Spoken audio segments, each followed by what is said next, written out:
아마 여러분 창조과학이라는 말을 많이 들어봤을 텐데 우리 한국교회에서는 창조과학의 영향력이 상당합니다. 그래서 많은 사람들이 듣고 믿고 따르곤 하는데 창조과학에는 아주 커다란 맹점이 있습니다. 조금 심하게 얘기하면 창조과학은 유사과학 아니면 사이비과학이다. 그렇게 얘기를 하기도 합니다. 주류 학자들로부터 전혀 인정을 받지 못합니다. 주류 과학계에서는 지구 나이를 46억 년이라고 하는데 창조과학에서는 6천 년 내지 만 년이라고 합니다. 젊은 지구론이라고 하죠.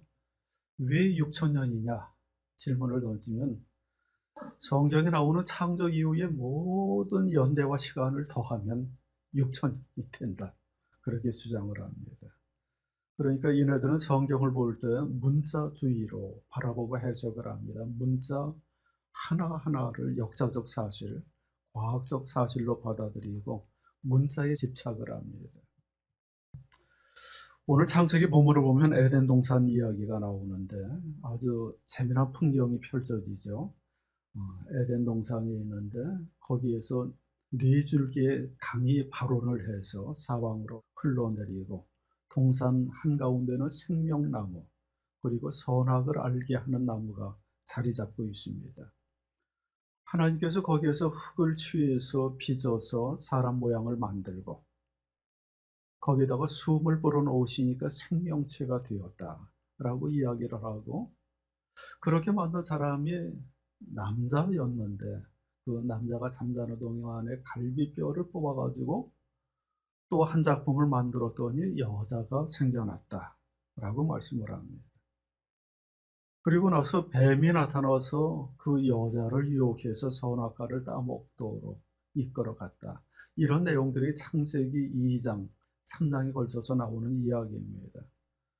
문자주의로 성경을 바라보는 사람들은 그런 내용을 문자 그대로 받아들입니다. 역사적 사실, 과학적 사실로 받아들입니다. 여러분은 어떻습니까? 문자주의에 집착하는 사람들은 이런 말씀을 보면서도 이런 궁금증들을 갖습니다. 지구상에 어느 곳에 에덴 동산이 있었느냐? 남자의 갈비뼈를 뽑아서 여자로 만들었다고 하는데 그러면 남자의 갈비뼈 개수는 여자보다 하나가 부족한 거냐? 선악과라는 나무의 열매는 사과냐, 복숭아냐, 아니면 또 다른 어떤 것이냐? 사람을 만든 흙의 종류는 어떤 거냐? 점토흙이냐, 진흙이냐? 뭐 이런 질문을 던집니다. 그리고 나서 그것이 과학적으로 입증이 되면 그러니까 성경 말씀이 진리다. 이렇게 주장을 하게 됩니다. 이런 경향이 우리 한국교회에 상당히 지배적으로 자리 잡고 있습니다. 문자주의 경향. 그런데 이러한 해석은 성경을 올바로 바라보는 시각이 아닙니다. 조금 심하게 얘기하면 이렇게 말할 수 있습니다. 그것은 성경보다도 과학을 우위에 놓고 과학을 믿고 신봉하는 자세다. 이렇게 얘기할 수 있습니다. 이런 반문을 던질 수 있는데 그러면 성경 내용을 과학적으로 입증하지 못하면 어떻게 할 거냐? 그 내용이 과학과 어긋나고 충돌한다면 어떻게 할 거냐? 그러면 진리가 아니냐? 이런 반문을 던질 수도 있고요. 과학에서 뭐라고 얘기하든지 그래도 태양이 지구를 돌고 그래도 지구는 여전히 평평하다 이렇게 우길 수 있을까요? 문자주의를 맹신하다 보면 그런 경향으로 나아갈 수 있다는 것입니다. 성경책의 모든 이야기들이 과학적으로 옳다고 부합되는 내용으로 생각할 수 있다는 겁니다. 그런데 성경 말씀은 과학과 상관없이 과학으로 입증되지 않을지라도 역사로 입증되지 않을지라도 진리 말씀이고 하나님의 말씀입니다. 우리는 그렇게 믿습니다. 성경은 과학을 말하는 책이 아니죠. 하나님의 구원 진리에 대해서 증거하는 책입니다. 오늘 본문에 나오는 에덴 동산의 이야기는 태초에 일어난 이야기이기도 하면서 오늘날 우리들이 일반적으로 겪고 있는 현실을 서술하는 이야기입니다. 우리들의 이야기입니다. 여러분, 에덴 동산에 등장하는 주인공이 누구입니까? 아담입니다. 그런데 아담은 그 사람의 이름이기도 하면서 고유 명사이기도 하면서 보통 명사입니다. 그러면 보통 명사로서 아담의 의미는 무엇입니까? 아담이 어떤 뜻을 가지고 있죠? 아담은 그냥 사람이라는 뜻을 가지고 있습니다. 사람, 인간, 그런 뜻입니다. 흙을 뜻하는 히브리어가 아다마인데 흙으로 빚어진 사람. 그래서 그냥 일반적인 사람을 아담이라고 통칭을 하기 때문에 창세기 2장, 3장에 나오는 아담은 그 한 사람을 가리키는 말이기도 하지만 보편적인 인류를 가리키는 말이기도 합니다. 따라서 이것은 아담의 이야기이면서 동시에 모든 사람들의 이야기이기도 합니다. 왜 이렇게 세상살이가 힘들고 어려운지에 대해서 이 이야기를 통해서 모든 인간들이 겪고 있는 보편적 실존과 현실에 대해서 말씀을 합니다. 그러면 에덴 동산할 때 그 에덴이라는 낱말의 뜻은 무엇입니까? 기쁨이라는 뜻을 갖고 있습니다. 아주 커다란 기쁨을 의미하기 때문에 에덴 동산은 아주 기쁨이 가득한 장소, 그렇게 얘기할 수 있죠. 이것을 헬라어로 번역할 때 파라다이스, 영어의 파라다이스, 그 낱말로 번역을 합니다. 그래서 하나님께서는 에덴 동산을 통해서 인간에게, 그러니까 그 아담뿐만 아니라 모든 아담에게 보편적인 현실로서 파라다이스 낙원을 만들어 주시고 거기에서 필요한 것을 공급해 주시고 부족한 것 없이 살아가도록 채워 주셨습니다. 그런데 언제부터인가 우리가 기쁨을 잃어버리고 에덴 동산에서 쫓겨나서 아주 고통스러운 현실을 살게 되었습니다. 에덴 동산 이야기를 요즘 우리의 말로 풀었으면 이렇게 말할 수 있을 것 같습니다. 하나님께서는 여러분 한 사람 한 사람을 어머니의 모태에서 빚어주시고 아름답게 창조해 주시고 후 하고 생기를 불어넣어서 이 땅에 태어나도록 하셨습니다. 태어나고 보니까 하나님의 형상대로 빚어진 너무나 거룩하고 아름다운 모습이었습니다. 그래서 여러분들이 이 땅에서 자라날 수 있도록 성장에 필요한 모든 것들을 공급해 주시고 여러분에게 삶의 터전으로서 가정도 주시고 일터도 주시고 학교도 주시고 그리고 맡겨진 모든 영역을 하나님의 뜻에 따라서 다스리고 돌보도록 사명을 주셨습니다. 하나님께서는 하나님의 대리인으로 우리를 이 땅에 세우셨고 여러분을 위해서 수많은 동물과 식물을 창조해 주시고 그것 하나하나에 이름을 붙이고 사랑하고 돌보도록 해주셨는데 그래서 요즘 많은 사람들이 하는 것처럼 반려견도 주시고 반려묘도 주시고 반려동물도 주셨습니다. 그런데 그것만 가지고도 기쁨이 부족하니까 진정으로 함께 할 수 있는 인생의 동반자, 배우자를 보내주셨습니다. 그 배우자를 만났을 때 얼마나 기뻤는지 이는 내 뼈 중에 뼈요 살 중에 살이로다. 누구나 다 그렇게 기쁨의 환호성을 지릅니다. 그래서 둘이 한 몸이 되어서 하나님 앞에서 하나님과 더불어서 기쁨의 동산에서 살아가도록 하나님께서 우리 모든 사람들에게 은혜를 베풀어 주셨습니다. 그런데 그러한 은혜와 풍족함 가운데에서도 단 한 가지 넘지 말아야 될 경계선, 그것만큼은 넘지 않으면서 하나님의 말씀을 지키고 살아가도록 우리에게 경고하셨습니다. 이제 여기까지가 창세기 2장까지 나오는 에덴 동산의 이야기입니다. 창세기 2장 15절 이하에서는 이렇게 말씀을 합니다. 같이 읽겠습니다. 주 하나님이 사람을 데려다가 에덴 동산에 두시고 그곳을 맡아서 돌보게 하셨다. 주 하나님의 사람에게 명하셨다. 동산에 있는 모든 나무의 열매는 내가 먹고 싶은 대로 먹어라. 그러나 선과 악을 알게 하는 나무의 열매만은 먹어서는 안 된다. 그것을 먹는 날에는 너는 반드시 죽는다. 이러한 명령 속에서 에덴 동산에서 기쁨을 누리며 살아갔더라는 창세기 2장까지의 이야기입니다. 그런데 한 장을 딱 넘겨서 창세기 3장이 되면 분위기가 완전히 바뀌게 됩니다. 에덴 동산의 기쁨이 오래가지를 않습니다. 여러분 결혼 초기, 신혼 초기에 허니문이 뭐 더할 나위 없이 행복하고 기쁘죠. 그게 한평생 지속되면 좋겠는데 한평생 지속되는 사람은 아마 거의 없을 겁니다. 뭐 인체에 어떤 호르몬의 영향도 있다고는 하는데 조금 지나면 이제 기쁨이 사그러들고 갈등이 벌어지기 시작합니다. 처음에는 서로 없어서는 못 살 것 같고 벗은 줄도 모르고 꾸밈 없이 거짓 없이 사랑을 나누던 사이가 차츰 벌어지게 됩니다. 마귀의 유혹이 찾아옵니다. 인생의 시련이 다가옵니다. 어떤 사람이 이런 얘기를 했습니다. 누가 알몸으로 수용하고 있는지는 썰물이 되어보면 알 수 있다. 물속에 있을 때는 저 사람이 옷을 입었는지 벗었는지 아무도 알 길이 없지만 물이 싹 빠져나가면 모든 것이 드러나게 됩니다. 우리가 평상시에는 저 사람이 하나님을 잘 믿는지 못 믿는지 알 수 없죠. 사이가 좋은지 나쁜지 헤아릴 길이 없습니다.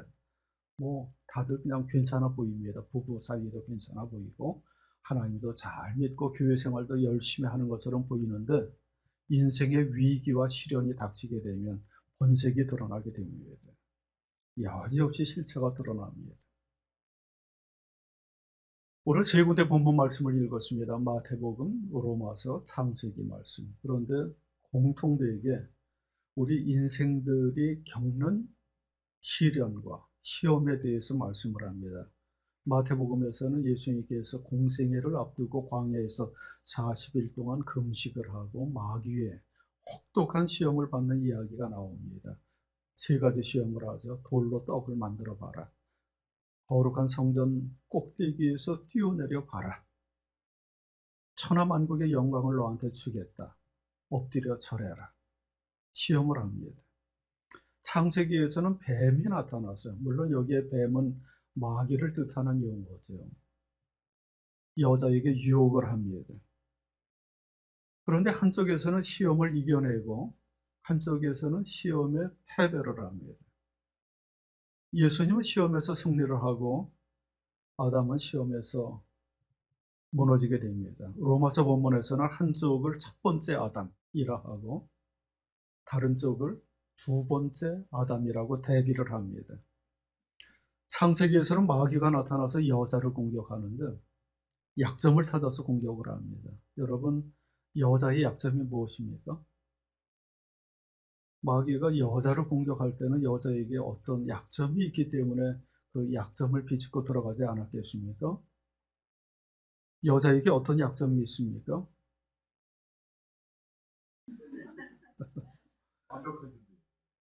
그래요? 여자가 더 유혹에 약합니까? 여자가 남자보다 힘이 부족합니까? 여자가 남자보다 지능이 떨어지거나 이성적 사고 능력이 뒤처집니까? 예전에는 그런 얘기를 많이 했습니다. 여자가 일반적으로 남성보다 열등하기 때문에 마귀가 그 틈새를 공략한 거다. 그래서 그 유혹에 여자가 무너졌고 자기만 무너졌을 뿐만 아니라 또 자기 남편까지 유혹해가지고 죄악에 빠지게 했다라고 이야기를 하면서 여자는 일반적으로 그러니까 조심해야 될 대상, 유혹자 이런 이미지를 더 씌웠습니다. 그런데 요즘 우리 주변에서 보면 그게 사실이 아닌 것 같아요. 대부분의 영역에서 여자가 남자보다 우월합니다. 얼마 전에 목회 데이터 연구소에서 조사한 연구 결과에 따르면 목회를 하는 데 있어서도 남자보다는 여자가 우월하다라는 조사 결과가 나왔습니다. 그것도 남성 목회자들을 대상으로 해서 조사했는데 당신이 함께 일했었던 목회자들 중에서 남자 목회자가 일을 잘하냐 여자 목회자가 일을 잘하냐 그러면 다들 여자 목회자가 일을 잘한다는 통계 결과가 나왔습니다. 그러면 도대체 오늘 본문에 나오는 여자의 약점이 무엇일까요? 여자의 약점은 하나님의 말씀을 직접 듣지 못했다는 것입니다. 이거는 여자의 약점일 뿐만이 아니라 남녀 불문하고 하나님의 말씀을 직접 가까이에서 듣지 못한 사람들이 갖고 있는 치명적인 약점입니다. 하나님의 말씀을 공부하되 그냥 대충 아는 거예요. 그러면 마귀가 그 틈새를 공략합니다. 여러분, 창세기 2장과 3장 사이에는 시간 간격이 있죠. 창세기 2장에서 하나님께서 너희들 동산 중앙에 있는 선과 악을 알게 하는 나무는 절대 먹지 말라라고 금령을 내렸는데, 그 금령은 언제 누구에게 하신 말씀입니까? 아담이 독신으로 살 때 아담에게만 하신 말씀입니다. 그때는 하와는 아직 태어나지도 않았습니다. 만들어지지도 않았습니다. 그러니까 아담에게만 그 금령을 직접 말씀을 하셨는데, 하와는 나중에서야 자기 남편을 통해서 그 얘기를 들었겠죠. 이거 당신 명심해. 하나님의 말씀하셨는데 절대 동산 가운데 있는 선악과는 먹지 말라고 하셨어요. 아마 자기 남편한테 그 얘기를 들었을 겁니다. 그런데 얼마나 그 내용을 정확하게 들었는지는 몰라도 조금 와전되었을 수도 있죠. 말이란 게 그런 것 아닙니까? 한 사람 한 사람 건너가다 보면 그 내용이 뒤틀리고 왜곡되는 경우가 있는데, 지난번에 안관영 목사님이 우리 교회 왔을 때 안 목사님의 가족을 소개하면서 이런 얘기를 했습니다. 안 목사님의 큰딸이 피아노를 너무나 잘 쳐서 영국 런던에서 공부를 하는데 세계적으로 유명한 대학에서 공부를 하고 있다, 이렇게 얘기를 했죠. 그런데 조금 있다가 어떤 교인이 누구한테 또 이렇게 얘기를 하더라고요. 안 목사님 딸이 세계적인 피아니스트래. 영국에서 활동한대. 이렇게 얘기를 하더라고요. 그러니까 얘기를 하는 것이 한 다리만 건너가도 얘기 내용이 뒤틀리게 되는 겁니다. 어쩌면 하와도 아담한테서 그런 식으로 얘기를 들었을 수도 있습니다. 하나님께서 절대적으로 먹지 말라고 했으니까 유념해야 된다. 그런데 어떤 식으로 전해 들었는지는 몰라도 하나님으로부터 직접 말씀을 듣지 못했다는 것이 아주 결정적인 취약점이 될 수 있습니다. 그래서 그런 약점을 물고서 뱀이 공격을 하는데 이렇게 말씀을 합니다. 뱀은 주 하나님이 만드신 모든 들짐승 가운데에서 가장 간교하였다. 뱀이 여자에게 물었다. 하나님이 정말로 너희에게 동산 안에 있는 모든 나무의 열매를 먹지 말라고 말씀하셨느냐? 아주 교묘하게 약점을 파들고 질문을 던집니다. 하와한테 그 질문을 던지는데, 하와는 하나님으로부터 직접 말씀을 들은 적이 없기 때문에 긴가민가 할 수도 있죠. 딱 질문을 던지면서 예리하게 사실 여부를 물어보게 되면 대답하기 곤란할 수도 있는데, 이 말씀을 묵상하면서 저는 이런 생각을 했습니다. 사실 마귀가 그런 식으로 유혹을 하면서 유혹을 하게 되면 나같이 둔하고 머리가 나쁜 사람은 그냥 영락없이 당할 수밖에 없겠다라는 생각이 듭니다. 하나님의 말씀을 알아도 아주 치밀하고 정확하게 알고 있어야지, 누가 좀 허튼 소리를 해도 그게 아니야 라고 분명하게 반박할 수 있는데, 대충 아는 사람들은 그냥 넘어갈 수 있다는 거죠. 마귀는 먼저 상대방의 불만을 끄집어냅니다. 하나님이 정말로 모든 열매를 먹지 말라고 했어? 막 흥분해서 조금 과장하게 얘기한, 정말 하나님이 그랬단 말이야? 우리는 보통 이런 식으로 과장법을 동원해가지고 사람들의 마음을 통하게 하죠. 정말 너희 부모님이 용돈 한 푼도 안 준다는 거야? 정말로 너희 부모님이 너한테 밥도 안 준다고 그랬어? 집 나가라고 그랬어? 이렇게 얘기하면 다들 그거는 아니고 그러면서 반박을 하지 않겠습니까? 정말로 너희 교회 목사님이 말끝마다 그렇게 욕설을 퍼부어? 그러면 그럴 사람이 어디 있겠습니까? 다들 과장해서 질문을 던지면 반박을 하죠. 그게 아니야 라고 부정을 하는데, 여자가 이렇게 대답을 합니다. 함께 읽습니다. 여자가 뱀에게 대답하였다. 우리는 동산 안에 있는 나무의 열매를 먹을 수 있다. 그러나 하나님은 동산 한가운데 있는 나무의 열매는 먹지도 말고 만지지도 말라고 하셨다. 어기면 우리가 죽는다고 하셨다. 그러니까 뱀이 아주 간교하게 유도 신문을 해서 걸려들게 했는데, 그건 아니라라고 반박을 할 수밖에 없었고, 대답을 하다 보니까 이 말이 조금 뒤틀려서 나온 거죠. 정확하지 않게 대답을 하게 됩니다. 이 내용 중에, 하와가 대답한 내용 중에 사실에 부합하지 않는 부정확한 내용이 있습니다. 어떤 것입니까? 한번 숨은 그림 찾듯이 찾아보면 크게 두 가지가 있습니다. 하나는 동산 한가운데 열매를 먹지 말라고 하신 게 아니라 동산 한가운데는 두 종류의 나무, 생명나무와 선악을 알게 하는 나무가 있는데 그 중에서 선악을 알게 하는 나무는 먹지 말라고 하셨습니다. 뭐 이런 거 좀 정확하게 대답을 할 필요가 있죠. 두 번째 어긋나는 것은 만지지도 말라 이런 말씀을 안 하셨다는 거예요. 먹지 말라고 그랬지 만지는 건 뭐 허용할 수도 있는 거니까 하나님이 언급을 하지 않았는데 만지지도 말라고 그렇게 강조를 합니다. 어쩌면 그렇게 하나님의 말씀을 왜곡한 것이 남편으로부터 조금 달리 다른 내용을 전달받아서 그랬을 수도 있습니다. 남편이 좀 강조하다 보니까 남편도 좀 세게 얘기했죠. "여보, 다른 거 다 먹어도 되는데 저 선악과는 절대 먹어서는 안 돼. 먹으면 죽을 줄 알아. 하나님이 그렇게 말씀하셨어. 아예 그 근처에 가지도 마. 만지도 마. 얼씬거리지도 마." 그리고 나서 뭐 관계자 외 출입 금지 해 가지고 거기에다 팻말 붙여 놓고 이렇게 울타리를 둘렀을 수도 있습니다. 남편이 좀 그렇게 세게 얘기하다 보니까 그게 사실인 줄 알고 뱀한테도 그렇게 강조해서 만지지도 말라고 했다고 대답을 했을 수도 있죠. 그런데 보통 그렇잖아요. 우리가 무엇을 강하게 금지하면 더 하고 싶잖아요. 이유도 말하지 않고 "이유 알 것 없어. 무조건 안 돼." 아이들한테 그렇게 금지하면 아이들이 더 호기심이 발동하고 '진짜 저 안에 뭔가 숨겨져 있는 거야. 숨겨져 있는 거. 어? 정말 비밀스러운 뭐가 있을 거다.' 그렇게 생각할 수 있는데 이제 하와도 마음이 많이 흔들렸겠죠. 그 마음을 이용해서 뱀이 한마디 더 하는데 아주 교묘하게 설득을 합니다. 한번 같이 읽겠습니다. 뱀이 여자에게 말하였다. "너희는 절대로 죽지 않는다. 하나님은 너희가 그 나무 열매를 먹으면 너희의 눈이 밝아지고 하나님처럼 되어서 선과 악을 알게 된다는 것을 아시고 그렇게 말씀하신 것이다." 이게 너무나 충격적인 말씀이에요.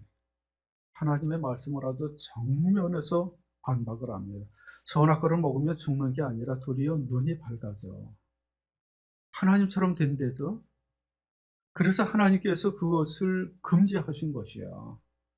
뭔가 하나님의 꿍꿍이 속이 있고 너를 속이려고 하는 거야.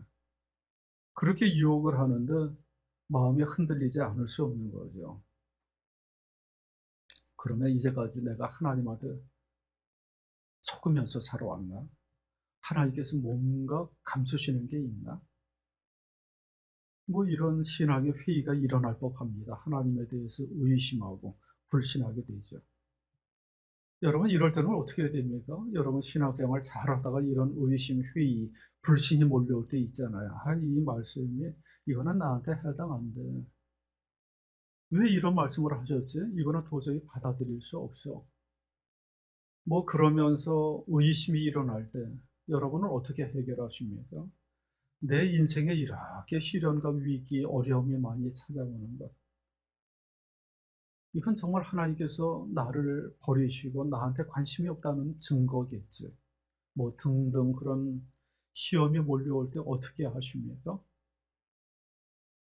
요즘 우리 주변에 가짜 뉴스가 너무 판을 치다 보니까 어떤 새로운 뉴스를 보게 되면 일단 이게 사실인지 여부 팩트 체크를 먼저 하게 됩니다. 팩트 체크하는 것이 요즘 비교적 수월합니다. 뉴스 시간에서도 팩트를 보도하기도 하지만 뭐 인터넷에서 검색을 하고 AI한테 물어보면 사실 여부에 대해서 대충 정확하게 얘기를 해 줍니다. 그렇지 않고 그런 도움을 받지 않고 우리 스스로 판단을 하려고 하면 대단히 어렵습니다. 가짜 뉴스가 너무나 교묘하게 만들어져서 한 90% 정도는 진실에다가 5% 정도 아주 결정적인 가짜를 얹어 가지고 사실인 것처럼 보도를 하게 되면 뭐 그 선 이해가 없는 사람들은 다 그게 진짜인 줄 알죠. 속아 넘어갈 수밖에 없습니다. 그런데 하와는 뭐 인터넷도 없고 AI도 없고 백과사전도 없고 그러면 어떻게 해결해야 됩니까? 일단 자기 남편한테 찾아가서 물어볼 수는 있죠. 정말 하나님이 어떻게 말씀하셨는지 사실 그대로 얘기해달라, 얘기할 수도 있겠죠. 아니면 목사님이 있으면 목사님한테 찾아가서 물어볼 수도 있고, 성경책이 있으면 직접 이렇게 뒤져가면서 사실 여부를 확인해 볼 수도 있을 텐데, 본문을 보면 하와는 일체 그런 과정을 거치지 않았습니다. 그냥 자기 혼자서 판단하는 거예요. 그래서 마귀의 유혹 앞에 무방비로 노출됩니다. 너도 하나님처럼 될 거야. 이 한마디에 그냥 맥없이 무너집니다. 그 자리에 남편이 있었는지 없었는지 잘 모르겠지만 남편의 도움을 구하지 않습니다. 자기 혼자서 판단을 합니다. 그리고 나서 선악과를 보니까 선악과가 그렇게 멋있게 보일 수가 없는 겁니다. 뱀의 말이 맞는 것 같습니다. 그래서 그 다음에 이렇게 말씀을 합니다. 같이 읽습니다. 여자가 그 나무의 열매를 보니 먹음직도 하고 보암직도 하였다. 그뿐만 아니라 사람을 슬기롭게 할 만큼 탐스럽기도 한 나무였다.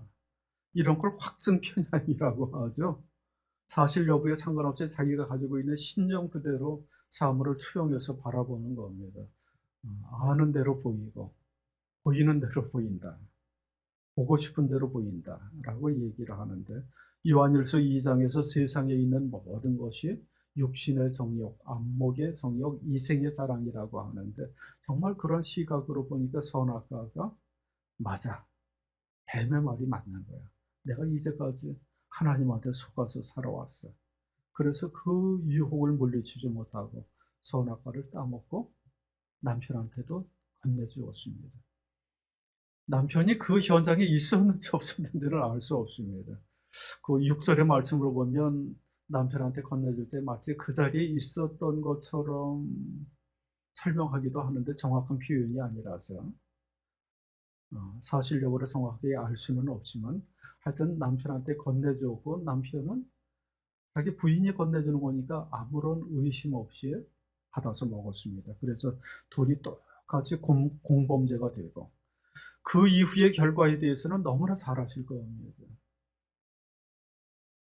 하나님 말씀을 어기고 나서 수치와 부끄러움이 몰려와서 몸을 가리고, 하나님이 두려워서 나무 뒤로 숨고, 부부 사이에 갈등이 벌어지고 주변의 모든 관계가 깨어져 나가면서 깨어진 세상이 됩니다.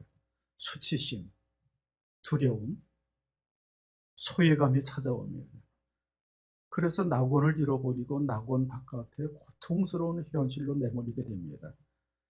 오늘 6절과 7절에서 이렇게 말씀을 합니다.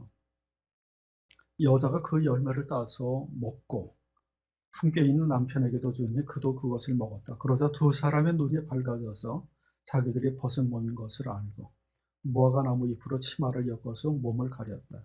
이게 얼마나 허망하고 참담한 결과입니다. 오늘이 이제 사순절 첫 번째 주일입니다. 앞으로 40일 동안 사순절은 영적 수련의 기간입니다. 광야 시험의 기간입니다.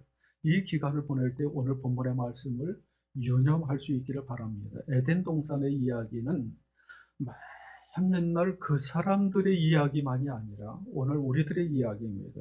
세상은 끊임없이 우리를 유혹합니다. 지금도 뱀의 모습으로 갖가지 위장한 모습으로 우리에게 찾아와서 유혹을 하고 하나님의 말씀에 의심을 품게 합니다.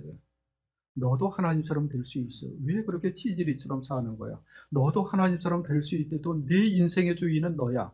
네 삶의 주권자는 너야. 그러니까 하나님의 말씀 개의치 않고 네가 독립해서 네 마음대로 한번 살아가 봐. 왜 하나님한테 붙들려서 살아가는 거야? 아직도 교회 다녀? 이 말이 한동안 유행어가 되었다고 하는데 아직도 교회를 다니십니까? 뭐 이런 식으로 유혹을 하는 겁니다.